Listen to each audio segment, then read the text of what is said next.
think, Harsh, good afternoon.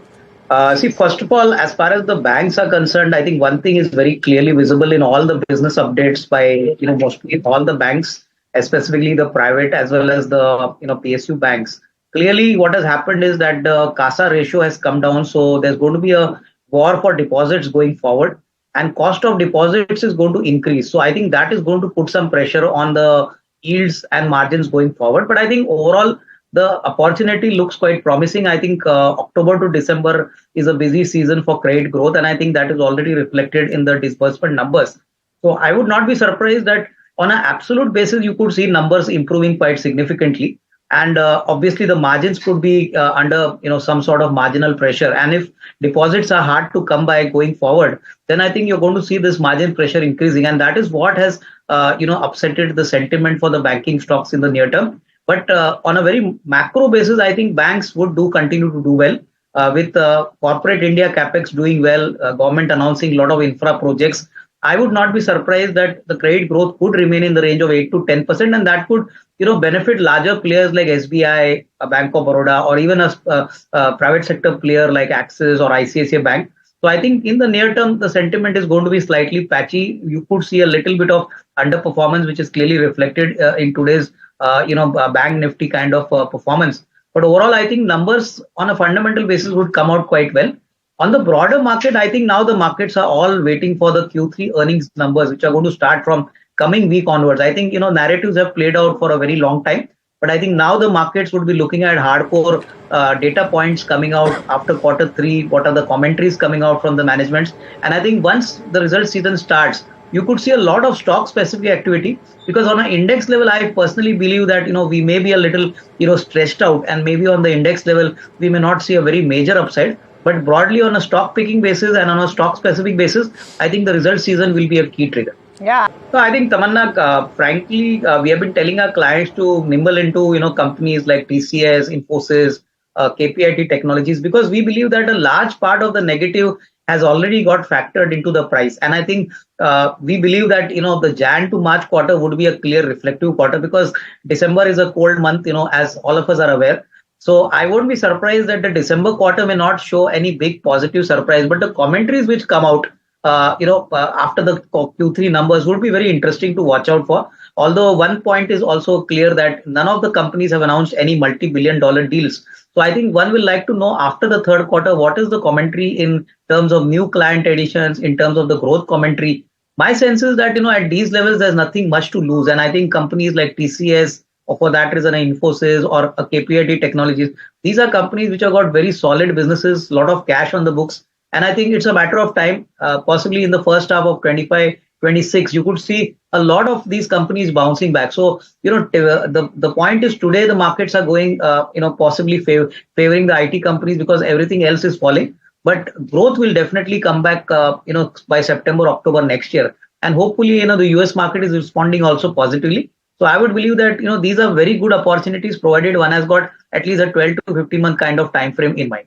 In an election year, Tamanna, this is very much possible because, post the 22nd January inauguration of the Ram Mandir, there are market expectations that the electoral strategy might be announced by Modi government.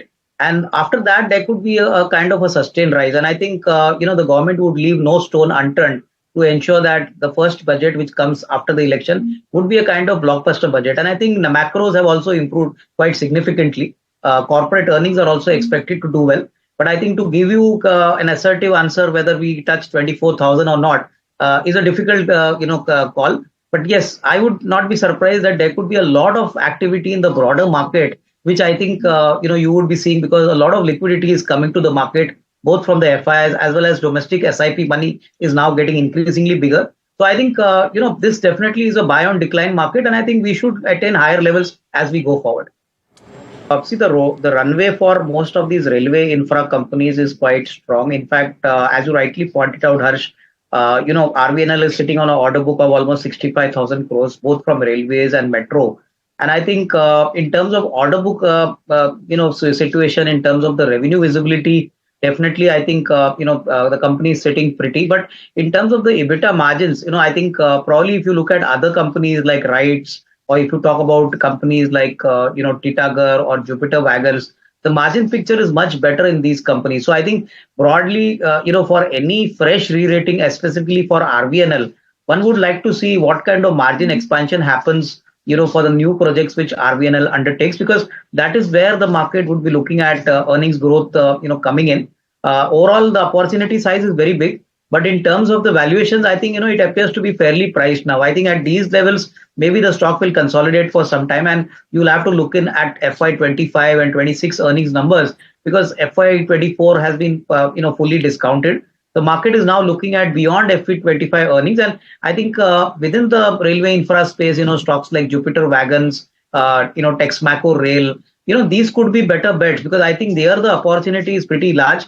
The railway government, the ministry has already said that something like 7 lakh crores is going to be spent on the entire railway system. I think which includes not only the rolling stock, but even railway stations, plus a lot of infrastructure benefits which are going to be rolled out over the next, say, 3 to 4 years. Yeah. So I think this space, especially the wagon space, and consultancy companies like RITES could be better positioned. Although RVNL will continue to grow at this price, I would prefer to keep it as a hold.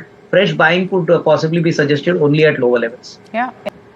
No, I think my guess is, Tamanna, I think the market is fearing that, of course, the crude price, downside has already been factored into the prices of all these oil marketing companies like BPCL, HPCL, IOC. But I think come elections, and I think there have been some reports that possibly petrol prices could be cut by about 10 to 12 rupees a liter. And that definitely is not a good sign. I would be surprised if this decision does come in. Then I think that obviously would create a little negative sentiment for these companies. My sense is that I think IOC, BPCL, HPCL will be reporting very decent numbers considering the improvement in their gross refining margins. But if at all this decision of a petrol price cut is announced by the government, then I think that could be a little bit sentimentally negative. And I think we need to take this point into account, because probably during election time or just ahead of elections, the government would like to appease the public, and that is something which is not financially good for these companies. So I would prefer a hold. We'll wait and watch for the commentary and further developments what happen in this sector. I think for power generating companies, normally you look at the price to book multiple, and of course improvement in ROE is definitely good for the business. But these improvements would take a little bit of time. You could see some improvement happening in the next financial year, that is FY25 onwards. So I think most of the power generator companies, specifically companies like Tata Power, Adani Power, Torrent Power, I would not be surprised that the kind of appetite we are seeing in the market for power generation would definitely increase. So I think longer term, any dip in these companies could be a good opportunity to accumulate. And I think this sector is going to see massive growth over the next, say, 2 to 3 years. Talking about Hindustan Aeronautics, I think clearly, the markets are looking at earnings visibility for the next 2 to 3 years. I think whenever earnings visibility gets more and more clearer, the market is willing to pay a higher kind of multiple for future growth. And that is exactly what is happening in HAL. My sense is, on the face of it, the valuations may look a little pricey. But if one were to look at FY26 earnings, which probably look pretty decent, I think that would be the right way to look at this stock. In the short term, the stock definitely looks expensive and fully priced. But I think if you look at the monopoly and the kind of business positioning it has, its recent order of the Tejas aircrafts, which it has got, is going to, obviously be quite landmark, because overall the export market is also a big export market for this product. So my sense is that, over the next, say, 2 to 3 years, order book is assured, revenue visibility is okay, profitability is also going to get, better considering new product development, what they are doing.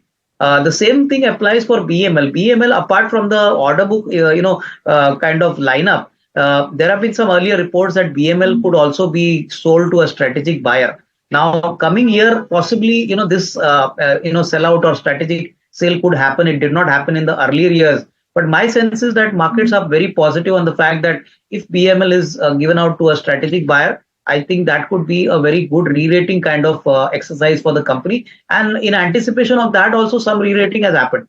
So I think investors who now have invested should at least wait for the next 1.5 to 2 years here, because, in terms of the risk reward and the alpha generation, I think it's now going to take a long time, because the base has increased. And I think earnings growth will, obviously eventually happen after the next, say, couple of years. So you need to hold on for a longer time period here, since long-term prospects are good. But in the near term, the stock prices would continue to remain in a range. No, I think within the power pack, my sense is, we continue to believe that Tata Power, NTPC, Adani Power, almost all the power generators, Tamanna, definitely seem to be well positioned. If the ROE improves, obviously this is going to improve their financials and obviously lead to some further re-rating. And the best part is it's a supply-driven market. Supply still continues to be much, lower than what demand continues to grow. And I think for the last decade, there was hardly any power generating capacity put up. Now with with the economy doing very well, and I think expectations that power generation both from the industrial and the residential segments would continue to grow quite strongly. I would not be surprised that at least for the next couple of years, I think the positioning of all the power generators seems to be very solid. I would be more positive on NTPC because NTPC is one of the oldest power generators in the country, would definitely benefit from its geographical reach and its thermal capacity. So I think it's a call which investors need to take for the next couple of years. Although in the near term these stocks may not do anything great, but over the next say 12, 18 months, my sense is that definitely power generating companies would be the flavor, and NTPC definitely looks pretty attractive.